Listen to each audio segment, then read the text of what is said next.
વડોદરા મહાનગરપાલિકા દ્વારા શહેરના વિકાસ માટે 957 કરોડના કામોનું ખાતમુહૂર્ત અને લોકાર્પણ મુખ્યમંત્રી ભૂપેન્દ્ર પટેલના હસ્તે કરવામાં આવ્યું। વડોદરા મહાનગરપાલિકા દ્વારા શહેરમાં લોકોની સુખાકારી માટે રોડ, રસ્તા, ડ્રેનેજ લાઇન, પાણી પુરવઠા, વરસાદી ગટર સહિતના કામો મૂકવામાં આવ્યા હતા। કુલ 957 કરોડના વિકાસના કાર્યોનું ખાતમુહૂર્ત તેમજ લોકાર્પણ કરવામાં આવ્યું હતું। આ કાર્યક્રમમાં મુખ્યપ્રધાન ભૂપેન્દ્ર પટેલે જણાવ્યું હતું કે વડાપ્રધાન નરેન્દ્રભાઈ મોદી દ્વારા શરૂ કરવામાં આવેલા શહેરી વિકાસ વર્ષને પરિણામ સ્વરૂપ રાજ્યના નગરો અને મહાનગરો લિવેબલ સિટીઝ બન્યા છે। શહેરોના વિકાસ માટે પ્રતિવર્ષ રાજ્ય સરકાર દ્વારા માતબર રકમની નાણાકીય જોગવાઈ કરવામાં આવી છે।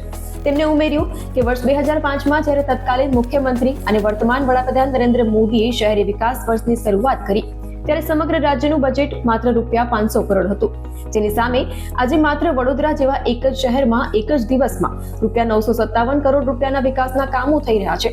આ વિકાસની મજબૂતી દર્શાવે છે અને ગુજરાત વિકસિત ગુજરાતથી વિકસિત ભારતના સંકલ્પને પૂર્ણ કરવા મક્કમતાથી આગળ વધી રહ્યું છે।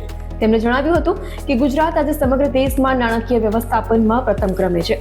શહેરી વિકાસ માટેની કટિબદ્ધતાના ભાગરૂપે આ વર્ષે શહેરી વિકાસનું બજેટ ₹24,000 કરોડથી વધારી ₹30,000 કરોડ કરવામાં આવ્યું છે।